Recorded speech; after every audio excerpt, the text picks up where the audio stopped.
આદેશ હું એકતાનાથ ગુરુ યોગી તુલસીનાથજી બાપુ શ્રી શનિદેવ મંદિર ભવનાથ તલેટી ગિરનાર જુનાગઢ ગુજરાત. છઠ્ઠા દિવસે સાંજે સુખદેવજી મહારાજ પરીક્ષિત રાજાને જે ઉપદેશ આપે છે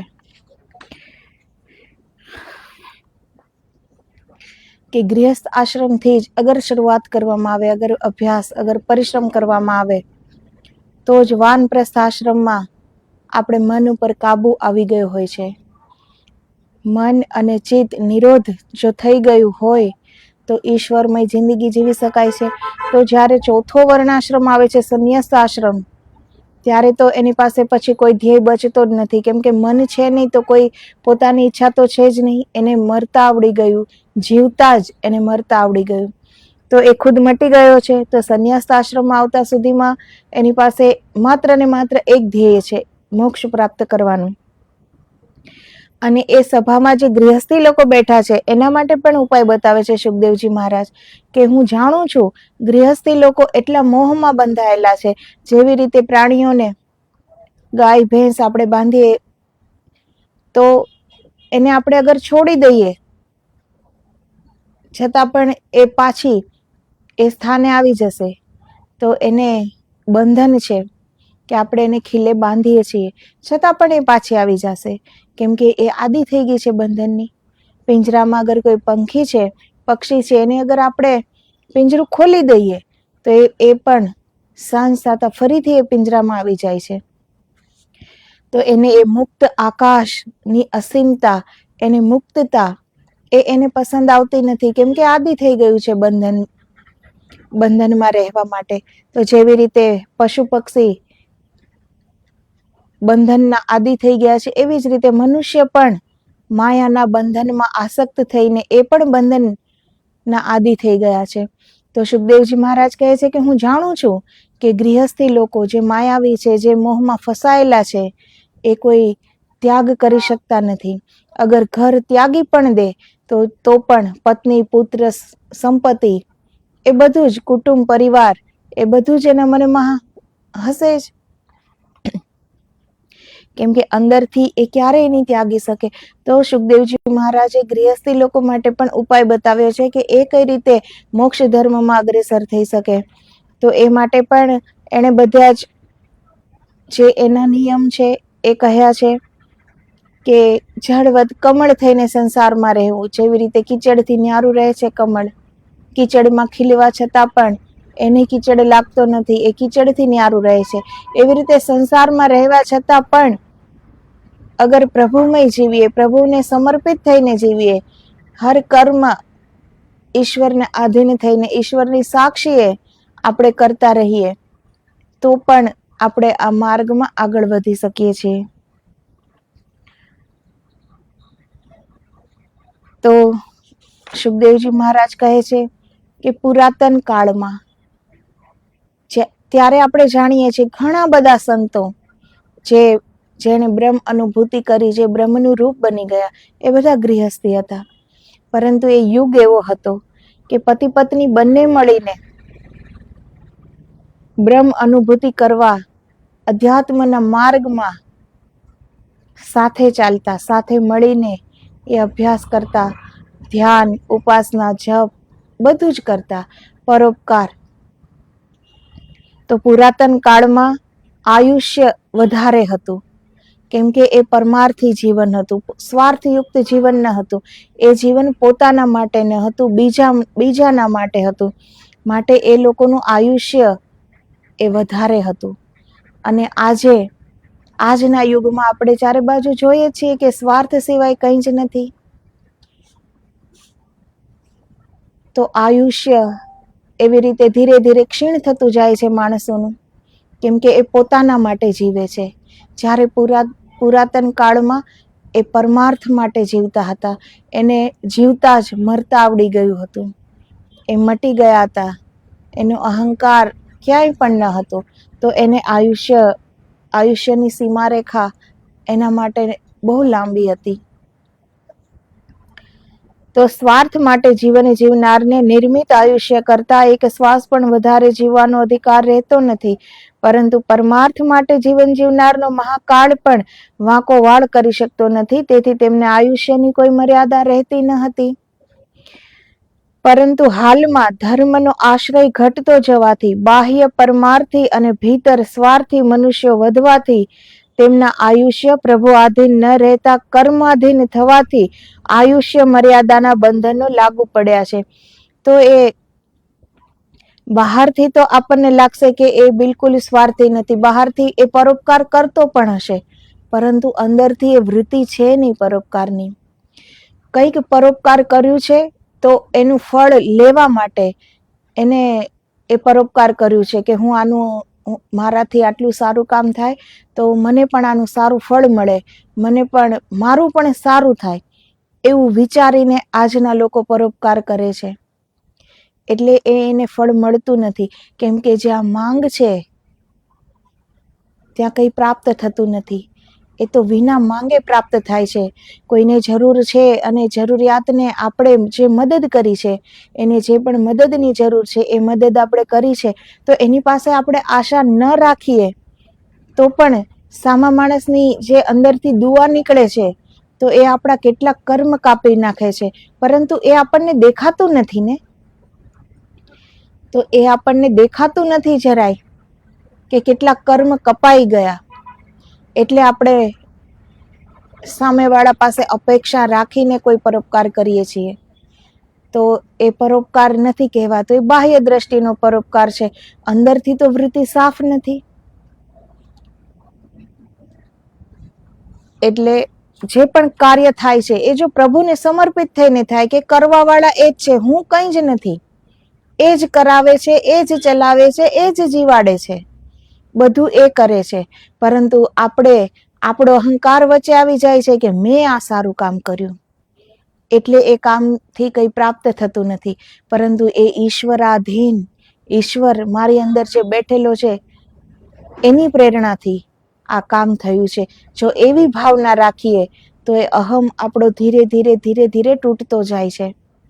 અને જ્યાં સુધી અહંકાર છે ત્યાં સુધી તો આપણે ક્યારેય પણ એ પાત્ર બની જ નહીં શકીએ.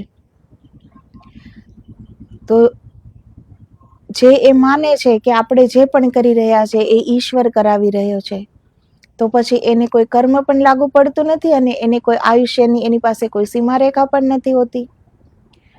પરંતુ જેને છે કે આ મેં કર્યું, તો આ શરીરની સીમારેખા જરૂર છે. એટલે આજના સમયમાં આપણું આયુષ્ય ઓછું થતું જાય છે. સાચા પરમાર્થી પુરુષો માયાવી વસ્તુનું જ્ઞાન ધરાવનાર હોવા છતાં માયાને ધિક્કારતા, માયાનું અને આત્મ બ્રહ્મનું જ્ઞાન મેળવી તે બંનેને ઓળખતા, અનુભવતા અને પરમાત્મ જ્ઞાન મેળવીને મોક્ષ પ્રાપ્તિ માટે ઉત્કટ આતુરતા રાખતા.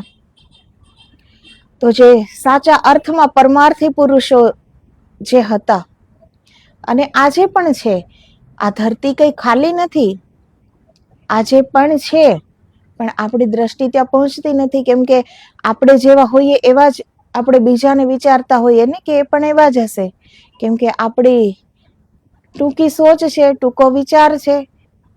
તો આપણે પાસે જે છે એવું જ આપણે સામેવાળાને જોઈશું. પરંતુ જે સાચા પરમાર્થી પુરુષો છે એ મોહ માયા એને જાણે છે કે આ મારી માયા છે, આ બંધન છે, આ કરવા હું નથી આવ્યો. એને એ ભેદની ખબર છે, એટલે એ સાચું જ્ઞાન પ્રાપ્ત કરે છે. અને જ્ઞાન થવાથી જ આપણે આ માર્ગમાં આગળ વધીએ છીએ. અગર એ જ્ઞાન જ નથી કે ક્યાં જવું, કોની ઉપાસના કરવી, કેવી રીતે કરવું, તો આપણે કઈ રીતે કરી શકીએ? જો એ જ્ઞાન આવે કે આપણે આપણું અવલોકન કરીએ, આપણી અંદર શું દોષો છે, આપણી અંદર હજી શું ખૂટે છે કે આપણે ઈશ્વરમય જીવી નથી શકતા, આપણે આટલા બહિર્મુખી થઈને જીવીએ છીએ, તો આપણી કમી શું છે? તો જે જ્ઞાન છે એ આપણી કમીને ઓળખાવે છે. અને જ્યારે આપણને આપણી કમીનો ખ્યાલ આવે તો જ આપણે એને દૂર કરી શકીએ. તો જે સાચા પરમાર્થી પુરુષ છે એ જ્ઞાન પ્રાપ્ત કરે છે, બ્રહ્મ જ્ઞાન પ્રાપ્ત કરે છે, આત્મજ્ઞાન પણ પ્રાપ્ત કરે છે. જેમ વીરહાતુર વિરહ માટે ઝરે છે, ઝૂરે છે, સંતાન આતુર સંતાન માટે ઝૂરે છે, દ્રવ્ય આતુર ધન સંપત્તિ માટે ઝૂરે છે, તેમ જ્ઞાન આતુર જ્ઞાન માટે. તો જેની પાસે જ્ઞાન છે એ વધારે જ્ઞાન મેળવવા માટે એ ઝૂરશે. જેવી રીતે સંતાન જેને પ્રાપ્ત કરવું હોય તો એ સંતાન માટે કેટલું ઝૂરે છે અને કેટલો વિરહ લાગે છે. કોઈની પ્રિય વ્યક્તિ દૂર ચાલી ગઈ હોય તો કેટલો વિરહ ચાલે છે એને. જે દ્રવ્ય આતુર છે, જેને ધન સંપત્તિ અર્જિત કરવી છે, એ એના માટે કેટલો લાલાયિત હોય છે. તો એવી રીતે જેને જ્ઞાન પ્રાપ્ત કરવું છે એ જ્ઞાન માટે પણ એટલો જ લાલાયિત હશે કે મારે જ્ઞાન પ્રાપ્ત કરવું છે. એની પાસે શીખવા માટે એની એક દ્રષ્ટિ અલગ હશે. કેમ કે જગતમાં જીવ માત્ર પાસેથી આપણે શીખી શકીએ છીએ. આ જગતમાં કોઈ સર્વગુણ સંપન્ન નથી, પરંતુ જીવ માત્રમાં એક ગુણ એવો હોય છે જે બધાથી અલગ હોય છે. તો એ સદગુણો એ જોતા આવડવું જોઈએ આપણને, એ સદગુણોને ઓળખતા આવડવું જોઈએ આપણને. પરંતુ જો આપણામાં અહંકાર હોય તો બીજાના સદગુણો આપણને ક્યાંથી દેખાય? અહંકાર માત્ર ને માત્ર એ સ્વયં સુધી સીમિત થઈ જઈએ છીએ આપણે. આપણું જીવન સ્વયં સુધી સીમિત થઈ જાય છે કે મારી પાસે જે છે, મને જે જ્ઞાન છે એ બીજા પાસે છે જ નહીં. મારી પાસે જેટલી ધન સંપત્તિ છે એટલી બીજા પાસે છે જ નહીં. તો જ્યાં અહંકાર છે ત્યાં શીખવા માટેની કોઈ ગુંજાઈશ રહેતી જ નથી. કેમ કે એનો અહંકાર કોઈ પાસે કઈ જાણવા માટે એ પૂછી જ ન શકે. કેમ કે પહેલેથી જ એનો અહંકાર છે કે મને બધું જ ખબર છે, મારી પાસે બધું જ જ્ઞાન છે. તેથી તે અધૂરો ને અધૂરો જ રહી જાય છે. પરંતુ જેની પાસે એ દ્રષ્ટિ છે, તો દરેક માણસ પાસેથી કંઈક ને કંઈક શીખવા મળે છે. ઈશ્વરની લોકો જે પ્રશ્ન કરે છે કે ઈશ્વર છે કે નહીં, પરંતુ એ દ્રષ્ટિ તો રાખો કે આ ઈશ્વરની કારીગરી તો છે કે અહીં કરોડો લોકો જે આ જીવ માત્ર, એ બધાના ચહેરા મોહરા બધું જ અલગ છે, વિચાર વર્તન બધું જ અલગ છે, અવાજ પણ અલગ છે. કોઈનો એક જેવો છે, કોઈનો વિચાર એક જેવો છે, કોઈનું રૂપ એક જેવું છે, કોઈનો રંગ એક જેવો છે. તો અહીં બધું જ અલગ છે, બધાના ગુણો અલગ છે. તો અહીં બધા પાસે શીખવા, માત્ર સજીવ પાસેથી જ શીખવું એવું નથી. આપણે પ્રકૃતિ પાસેથી પણ શીખી શકીએ છીએ અને એ પણ સજીવ જ છે. ઈશ્વરની આ બનાવેલી સૃષ્ટિમાં કોઈ પણ વસ્તુ નિર્જીવ નથી. હર વસ્તુ ઈશ્વરે બનાવેલી છે, સજીવ જ છે. જો આપણી અંદર એ દયા હોય, એ કરુણા હોય તો. અને જ્યાં સુધી એટલી કરુણા અને એટલી દયા આપણી અંદર ન હોય ત્યાં સુધી આપણે ઈશ્વરને પણ એ પ્રેમથી ક્યાંથી બોલાવી શકશું, ક્યાંથી પુકારી શકશું? દયા નથી તો પ્રેમ ક્યાંથી હોય? તો આ સૃષ્ટિમાં કોઈ કંઈ પણ વસ્તુ નિર્જીવ ન ગણતા એ બધાને, બધી જ ચીજને, હર પદાર્થને અને હર જીવ માત્રને ઈશ્વરનું જ રૂપ ગણીએ ત્યારે જ તો એટલું વિશાળ હૃદય બનાવી શકીએ છીએ આપણે કે એનાથી આપણે પરમાત્મામય થઈ શકીએ, ઈશ્વરમય બની શકીએ. તો ઈશ્વરની જે કારીગરી છે, ઈશ્વરની જે કરુણા છે, એ ચારો ઓર પડી છે. પરંતુ એ જોવાની દ્રષ્ટિ આપણી પાસે હોવી જોઈએ ને, તો આપણને દેખાય. તો જે જેની આતુરતા છે, જે જેની માંગ છે, એ એના તરફ જ આગળ વધવાનું છે. તો જે જ્ઞાની પુરુષ છે એ જ્ઞાન, એ વધારે જ્ઞાન એને અર્જિત થાય, હંમેશા એ જ જોશે. એ હર કોઈની પાસે શીખવાની કોશિશ કરશે. કેમ કે જે જ્ઞાની છે એનામાં અહંકાર નહીં આવે. એને એ ભેદની ખબર છે કે અહંકારથી જ આપણે એક બંધનયુક્ત જીવન જીવીએ છીએ અને આપણે કર્મ બંધનમાં બંધાઈ જઈએ છીએ. એ ભેદને એ જાણે છે. તો એનો અહંકાર આડે નહીં આવે કોઈને પૂછવા માટે. જે એને સામેવાળાને કંઈક ખબર છે તો એને સરળતાથી, સહજતાથી પૂછી શકશે. તો એના જ્ઞાનમાં ઉત્તરો ઉત્તર વધારો કરતો જશે અને આખરે એ બ્રહ્મ જ્ઞાન પ્રાપ્ત કરી લેશે. યોગીઓ યોગ પ્રયોગ માટે, જ્ઞાન યોગી પુરુષો બ્રહ્મ જ્ઞાન માટે અને ધ્યાન યોગીઓ કેવલ મોક્ષ પ્રાપ્તિ માટે પરમાત્માના વિરહ આતુર બની ભટકતા અને ઝૂરતા હતા. એટલું જ નહીં, પણ જ્યાં સુધી મોક્ષાધિકારી ન બને, અગર બ્રહ્મ કર્મ દીક્ષા ન મેળવે, ત્યાં સુધી તેમના હૈયા છુપા રડ્યા કરતા હતા. તે લોકોની માન્યતા એવી હતી કે જ્યાં માંગ છે ત્યાં ત્યાગ નથી. આ પુરાતન યુગના માણસોની વાત થઈ રહી છે કે એ બધા મોક્ષ માટે, યોગ માટે, બ્રહ્મ જ્ઞાન માટે, મોક્ષ માટે એ ઝૂરતા હતા, તડપતા હતા. એના હૃદયમાં એક પીડા હતી, એક વેદના હતી પરમાત્માથી વિમુખ થયાની. તો જેના હૃદયમાં એ આગ નથી, એ પીડાની આગ નથી, એ વિરહ નથી, એ પરમાત્માની ઓર ક્યાંથી જઈ શકે? આપણું કોઈ પ્રિય વ્યક્તિ હોય, આ બધું જ સંસારમાં નાશવંત છે, ગમે તેટલો પ્રેમ હોય, કોઈ સાથે આવવાનું છે નહીં. છતાં પણ માણસ એ વ્યક્તિ, એની પ્રિય વ્યક્તિ માટે કેટલો ઝૂરતો હોય છે, બધું જ છોડી દેવા તૈયાર હોય છે, કંઈ પણ કરી દેવા માટે તૈયાર હોય છે. પરંતુ કોઈ વ્યક્તિ ઈશ્વરને માટે કંઈ છોડવા તૈયાર થાય છે? કંઈ પણ કરવા માટે તૈયાર થાય છે? ઈશ્વર માટે કોઈ કંઈ કરવા તૈયાર નથી થતું. કોઈ વ્યક્તિ માટે તો એ તૈયાર થાય છે. તો જે પુરાતન કાળના જે લોકો હતા, એ બ્રહ્મ દીક્ષા જ્યાં સુધી એને ન પ્રાપ્ત થાય ત્યાં સુધી એના હૃદયમાં પીડા થતી. અને એ લોકો માનતા કે જ્યાં માંગ છે ત્યાં ત્યાગ નથી.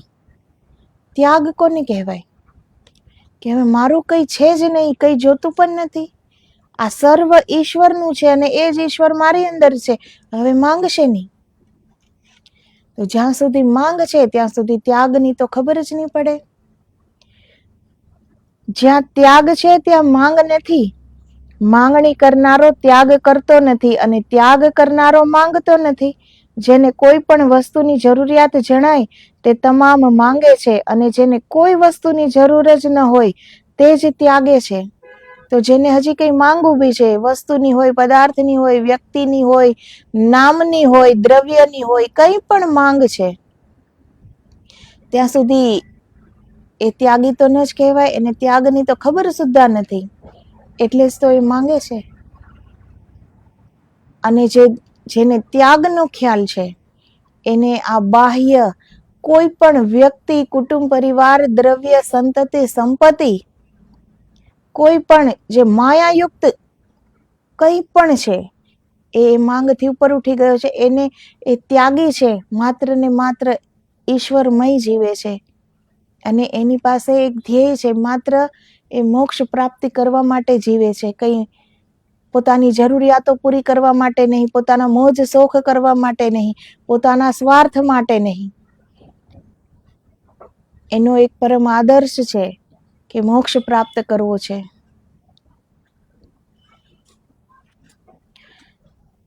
તેથી તેઓ જ્ઞાની મનુષ્ય તત્ર કો મોહ કહ શોક એકત્વ મનુ પશ્યત. સર્વભૂતાત્માને એક સમાન દેખતો હોવાથી તેને મોહ કે શોક ક્યાંથી હોય? ન જ હોય. પરમેશ્વરના પ્રતિબિંબ રૂપ સનક, સનાતન, સનંત કુમાર અને સંતુ એ 4 મનવંતરો માયાના વિકારોથી નિર્લેપ હોવાથી કંઈ પણ વસ્તુનું પોતાના શરીર ઉપર ઓઢણ રાખતા નથી. તે જ પ્રમાણે ઉપરોક્ત નામવાળા સનક, સનાતન, સનંત કુમાર અને સંતુ 4 મુનિઓ હતા. તેઓ પણ કોઈ વસ્તુ પહેર્યા ઓઢ્યા સિવાય તદ્દન નગ્ન અવસ્થામાં ફરતા વિચારતા હતા. તેઓ એક સમય વૈકુંઠમાં જઈ ચડ્યા. ત્યારે તેમને બીજા દ્વારપાળોએ ન રોક્યા, પણ જય વિજયે રોક્યા. મુનિઓએ કહ્યું, અમે પ્રભુને મળવા આવ્યા છીએ, હે દ્વારપાળો, અમને ન રોકો. અમે બ્રહ્માજીના પુત્રો સનંત કુમારો છીએ. છતાં જય વિજય તેમને જવા ન દેતા રોકી રાખવાથી સનંત કુમારોએ તેમને શાપ આપ્યો કે તમે પ્રભુને ભૂલી જઈને ભૂમિ પર અવતરજો. આ ગરબડ સાંભળી વિષ્ણુ ભગવાન આવીને સનંદ કુમારોને નમસ્કાર કર્યા અને દ્વારપાળોના વતી ક્ષમા યાચીને શાપ નિવારણ કરવા કહ્યું. ત્યારે સનંદ કુમારોએ કહ્યું, તમારા દ્વારપાળો તમારા વિરોધી થઈને જગતમાં જીવશે, તમારું સર્વદા ખંડન કરશે અને 3 જન્મ સુધી તમારા હાથે મૃત્યુ પામશે. ત્યારે 3જા જન્મે મૃત્યુ બાદ પાછા વૈકુંઠમાં આવી શકશે. પૂર્વ જન્મ સંબંધનો, યોગ સંબંધનો અને મોક્ષ સંબંધનો એવો સિદ્ધાંત છે કે 3 જન્મ પૂરા કર્યા સિવાય કોઈ અધૂરા જ્ઞાની, ધ્યાની, યોગીનો પૂર્વ સંબંધ પૂર્ણ થયા વિના મોક્ષ થતો નથી. માટે તેમને 3 જન્મ લેવા પડે છે. આ દ્વારપાળો તે જ પ્રથમ જન્મમાં હિરણ્યાક્ષ અને હિરણ્યકશિપુ, બીજા જન્મમાં રાવણ તથા કુંભકર્ણ અને 3જા જન્મમાં શિશુપાળ અને દંતવક્ર જન્મ્યા હતા. તો એ પ્રભુના દ્વારપાળ હતા, પરંતુ એ શ્રાપના કારણે જ એની રાક્ષસ યોનિમાં એનો જન્મ થયો અને પૂરી જિંદગી એ ઈશ્વરનો વિરોધ જ કરતા રહ્યા અને 3 જન્મમાં ઈશ્વરના હાથે એનું મૃત્યુ થયું. તેમજ તેઓ પ્રભુના પ્રખર વિરોધી હતા, પણ તેમનો સત્વર ઉદ્ધાર થાય તે માટે તેઓ પ્રભુના હાથે મૃત્યુ પામ્યા હતા. આ રીતે સનંદ કુમારો દરેક સ્થળે નગ્ન ફરતા અને સતી સાધ્વી સ્ત્રીઓ પણ તેમના નગ્નાવસ્થામાં દર્શન કરતી. તેમજ સર્વદા તપશ્ચર્યામાં મગ્ન રહેનાર ભગવાન શંકર પણ દિગંબરાવસ્થામાં નગ્ન ફરતા હતા. પરંતુ જ્યારે આદિશક્તિના કહેવાથી શિવ શક્તિના પત્ની તરીકે સદાશિવે સ્વીકાર કર્યો, ત્યારથી તેમને લંગોટી પહેરતા થયા. બકદાલવ જેવા પ્રખર યોગી પુરુષો દિગંબર અવસ્થામાં જ રહે છે. શું આ લોકો કોઈને વિકાર ઉત્પન્ન કરવા અગર પોતે વિકારી બુદ્ધિથી નગ્નાવસ્થામાં રહે છે? પ્રત્યુત્તરમાં ના, તેઓમાં વિકારનું નામો નિશાન રહેતું હોતું જ નથી અને તેઓ તમામ સ્ત્રીઓને અસ્પર્શનીય હાડકા, માંસ, કફ, રક્તાદિ ગંધાતા પદાર્થોનું એકમાત્ર પૂતળું માને છે. તેથી કોઈ પણ સ્ત્રીને નગ્ન જોવા છતાં તેમનામાં માતૃભાવ સિવાય કોઈ વિકાર ભાવ ઉત્પન્ન થતો નથી. તેમણે વિકારોને ભસ્મ કરીને તે ભસ્મ હૃદયમાં ઉતારેલી છે. તેથી તેમની દ્રષ્ટિમાં આખું જગત સ્મશાનમાં બળતા મૂળદા સમાન દેખાય છે. તો જે દિગંબર અવસ્થામાં જે રહે, આ પુરાતન કાળના મહાત્માઓની વાત થાય છે, તો એની અંદર કોઈ વિકાર હતો જ નહીં. એને એ ભાન પણ ન હતું કે આમાં આ શરીર છે. જ્યાં સુધી આપણને ભાન છે કે આ શરીર છે, ત્યાં સુધી જ આપણે આ શરીરને ઢાંકવા માટે વસ્ત્રની જરૂર પડે છે. એને એ ખ્યાલ પણ નથી, એ એટલા ઈશ્વરમય છે કે એને ખબર પણ નથી કે મારે પણ શરીર છે, આને પણ ઢાંકવાનું હોય.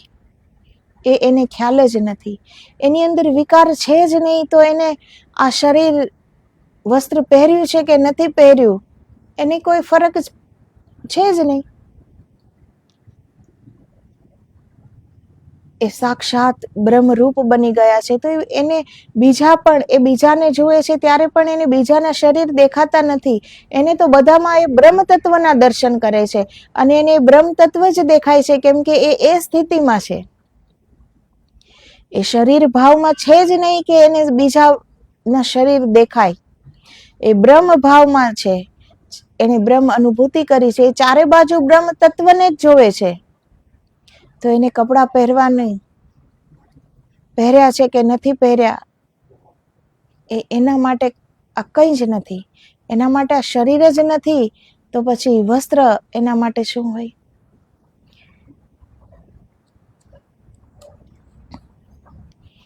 તો એણે એવા લોકોએ વિકારોને ભસ્મ કરીને એની ભભૂત એના હૃદયમાં ઉતારી દીધી છે. જેમ સ્મશાનમાં આવેલી સ્ત્રીના મૂળદાના રૂપ, યૌવન અને સૌંદર્ય ઉપર કોઈ આકર્ષાતું નથી, કારણ કે તે મળદું કોઈ રીતે કોઈને સુખ આપે તેમ નથી, એવું સર્વે કોઈ સમજે છે. તેમ દિગંબર ત્યાગાત્માઓ પોતાના દેહને તથા તમામ સંસારને મૂળદા સમાન સમજે છે. તો એને તો ખબર જ છે કે આ શરીર નાશવંત છે, આ મૂળદૂત તો છે. હાડ, માંસ, આ શરીરની અંદર આ જો ચામડું ન હોય તો આપણે પણ આપણને ન જોઈ શકીએ. એટલી કુરૂપતા છે અંદર. પરંતુ આ ચામડું માત્ર, અને આ ચામડાના જ મોહમાં લોકો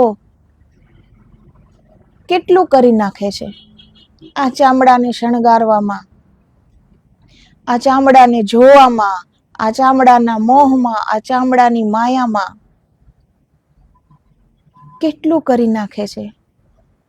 આ ચામડું જ્યારે બળતું હોય છે ત્યારે કોને આકર્ષણ થાય છે? રાખ બની જાય છે. તો જે દિગંબર ત્યાગ આત્માઓ છે એના માટે તો સર્વ જગત ના આ ચામડા એ મૂળદા સમાન જ છે. કેમ કે એને તો ખબર છે કે આ નાશવંત છે ને આ શરીર, આ ચામડું એ કંઈ જ નથી.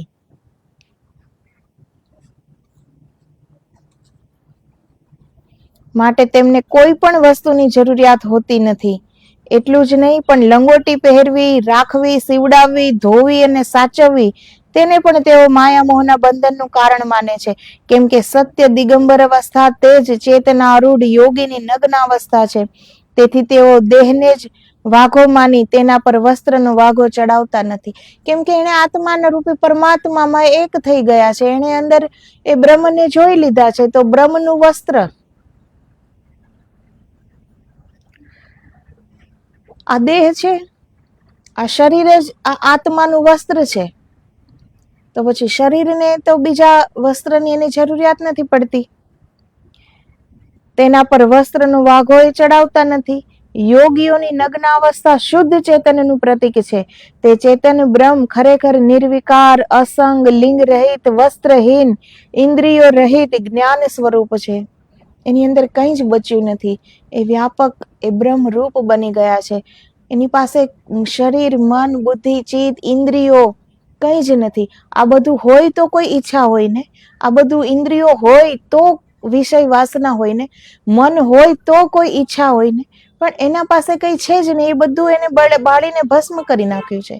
એ તો માત્ર ને માત્ર બ્રહ્મ રૂપ બની ગયા છે. નિર્વિચાર અને નિર્વિકાર.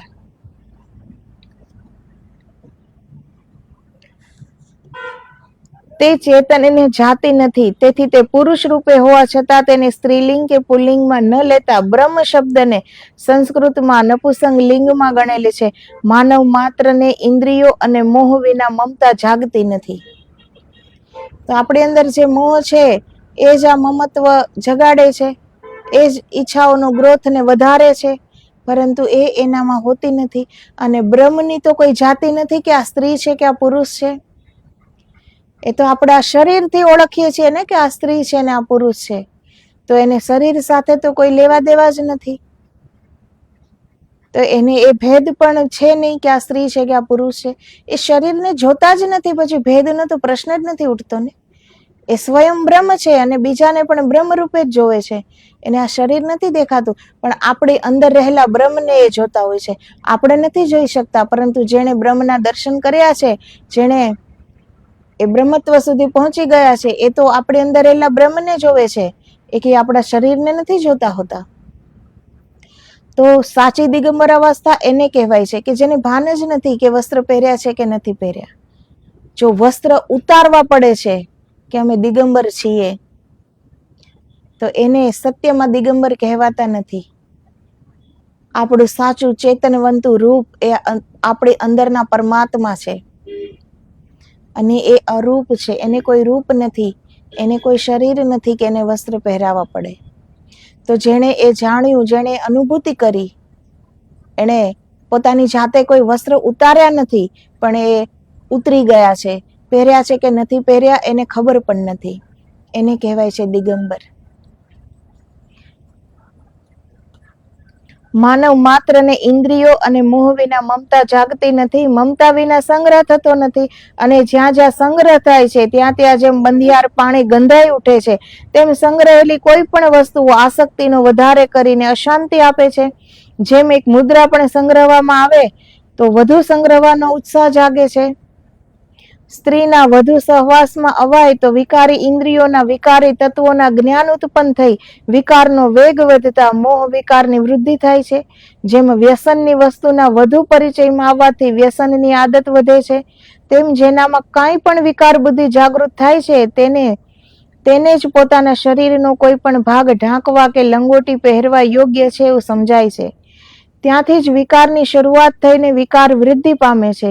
જેમ કાથીની દોરડી બળી ગઈ હોય છતાં પણ તેની આકૃતિ રાખોડીમાં કાયમ રહે છે, તેમ જેનામાં સહેજ પણ વિકાર જાગૃત થયો હોય તે પછી તે વિકારને બાળી મૂકે તો પણ રાખોડીમાં દોરડીની આકૃતિની માફક તેનામાં તત્વ રૂપે વિકાર રહે છે, અર્થાત તેનામાં વિકારના મૂળ તત્વો કાયમ રહે છે.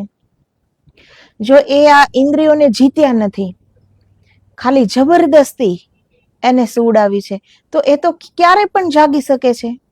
જે જબરદસ્તી દબાવેલું છે એ તો ક્યારે પણ ફરીથી જાગી શકે છે.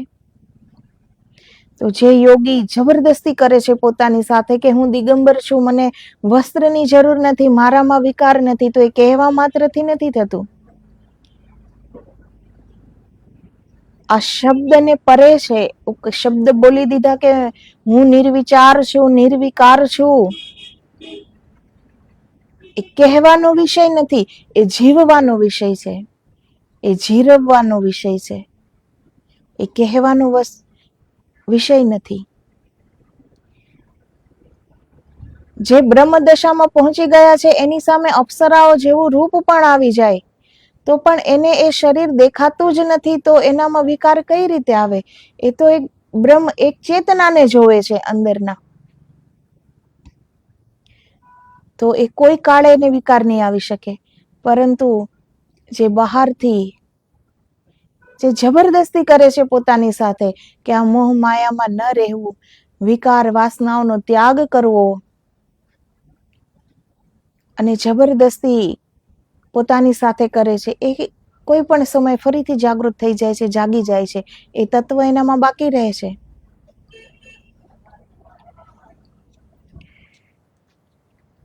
અર્થાત તેનામાં વિકારના મૂળ તત્વો કાયમ રહે છે. માટે જેને મમત્વ છે, પ્રેમ છે, તેને જ વિકાર છે. જ્ઞાનનિષ્ઠ પરમ ત્યાગી પુરુષો કોઈ પણ વસ્તુમાં પ્રીતિ રાખતા જ નથી.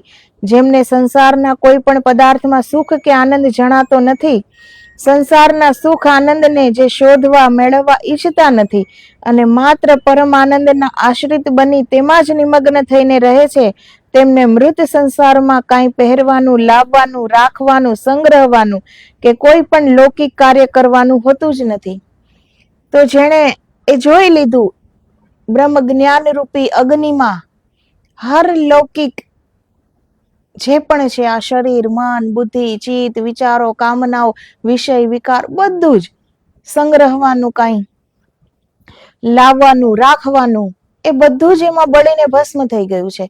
હવે એની પાસે કઈ છે જ નહીં. તો આ મૃત સંસારમાં એને ખબર પડી ગઈ કે આ મૃત સંસાર છે, આમાં કોઈ સુખ છે જ નહીં.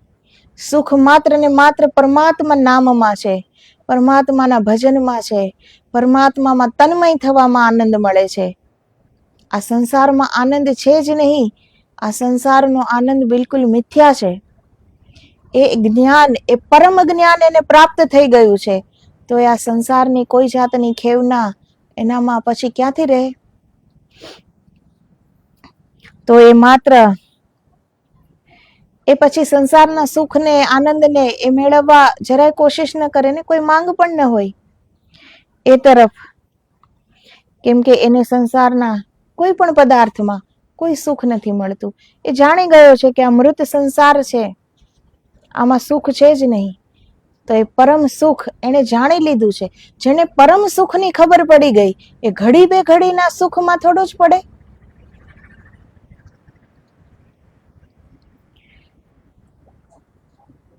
તો કેટલાક અત્યંત મનોનિગ્રહ વાળા યોગી પુરુષો કોઈક સમય વિકારને આધીન થાય છે, તે સિવાયના ઘણા વિકારથી મુક્ત જ રહે છે. તેવા નિર્વિકારી પુરુષો પ્રબળ મનોનિગ્રહના અને ઇન્દ્રિય નિગ્રહના પ્રતાપે દિગંબર કરતા કંઈક ઉતરતી કક્ષાના છતાં તેમના જેવા જ હોય છે. તેઓ પર સ્ત્રીને નગ્ન જોઈને પરમાર્થ વૃત્તિથી આશીર્વાદ આપી શકે છે.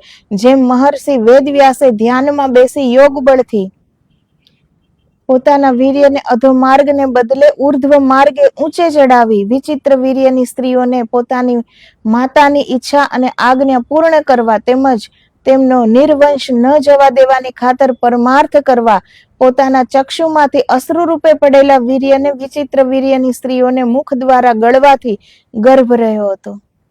તો અત્યારના લોકોને તર્ક રહે, પ્રશ્ન કરે અત્યારના લોકો કે એ કઈ થોડું સાચી વાત છે, પરંતુ આ સ્વયં સુખદેવજી મહારાજ બોલે છે, જેના મુખેથી ક્યારે અસત્ય ન નીકળે, કેમ કે એ બ્રહ્મ, એ ખુદ પરમાત્મા બની ગયા છે, અને જે એ સ્થિતિમાં પહોંચેલા છે એમની અંદર કોઈ અસત્ય હોય જ નહીં.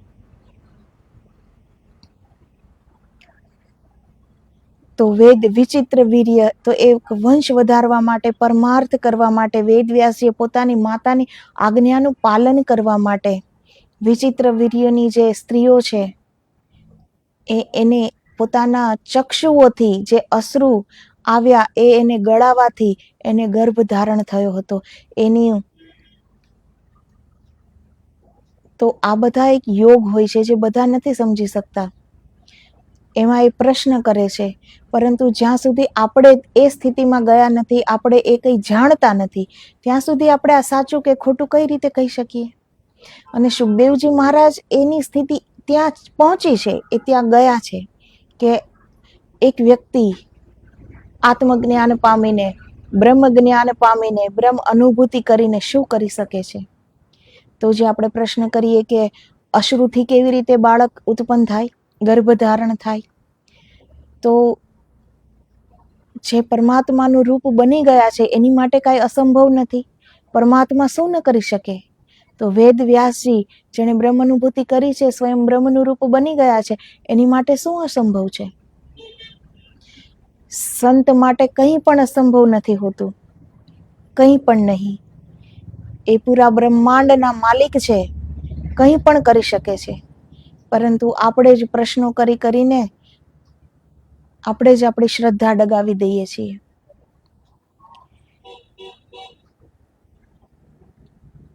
તો વ્યાસજી આશીર્વાદ આપીને પોતાના નયન દ્વારા આંસુની માફક વીર્ય પાડેલું તેને કેટલાક ઓછી બુદ્ધિના લોકો નયન ગર્ભ ન રહે એમ માનીને વ્યભિચાર કર્યાનું કલ્પે છે, પરંતુ તે જાણતા નથી કે મોર નૃત્ય કરીને નયનોમાંથી ટપકતા આંસુ રૂપે ઋતુદાન કરે છે. તેની ઢેલડીઓ મુખ દ્વારા ગળી જાય છે, તેથી તેને ગર્ભ રહી પરિવાર થાય છે. ત્યાં કૃત્રિમતા કે અશક્યતા દેખાતી નથી. તે રીતે વ્યાસ નારાયણ વિશ્વંભર નારાયણ સમાન અમોઘ શક્તિશાળી હોવાથી તે કરતું, અકર્તું, અન્યથા કરતું તમામ કરવાને માટે શક્તિમાન છે.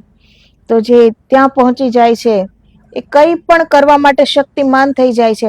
તો જ્યાં આપણી બુદ્ધિ નથી પહોંચતી અને આપણે હજી આપણી નાની એવી બુદ્ધિથી વિચાર કરીએ કે આમ ન હોય, આમ ન હોય, તો આપણા ન માનવાથી સત્ય વાત અસત્ય નથી થઈ જતી. જે પરમાત્મા છે એ પરમાત્માનું રૂપ બની ગયા છે, એની માટે જગતમાં કઈ અશક્ય છે જ નહીં, અસંભવ છે જ નહીં. એ બધું કરવા માટે સમર્થ છે, તો એ પણ કરી શકે છે, પરંતુ એ શ્રદ્ધા હોવી જોઈએ. વાત વાતમાંથી પ્રશ્ન કરીને આપણે આપણી શ્રદ્ધાને ડગાવતા જઈશું તો એક દિવસ પૂર્ણપણે નાસ્તિક બની જઈશું. ઈશ્વરમાં પણ શ્રદ્ધા નહીં રહે. તો એક ઈશ્વર શું ન કરી શકે, ત્યાં કઈ પ્રશ્ન કરવાનો સવાલ જ ઉત્પન્ન થતો નથી. એક ઈશ્વર આ પૂરી સૃષ્ટિ બનાવી શકે છે, આ પૂરી સૃષ્ટિને ચલાવી શકે છે, એ બધું જ કરી શકે છે, કંઈ પણ કરી શકે છે. એ ઈશ્વરે જ એ પ્રકૃતિ દ્વારા જે ગર્ભ ધારણ થાય છે, જો એ રચના એણે પુરુષ સ્ત્રી દ્વારા બાળક ઉત્પન્ન થાય છે, જો એ રચના એણે બનાવી છે, તો એ બીજી રીતે પણ બાળકને ઉત્પન્ન કરાવી શકે છે. એ સામર્થ્યતા છે એના અંદર. તો આગળ હજી 6ઠા દિવસની સાંજનો ઉપદેશ હજી પણ બાકી છે, તો એ આપણે હવે કાલે વાત કરીશું. તો આજે આદેશ. જય ગુરુદેવ, જય ગિરનારી.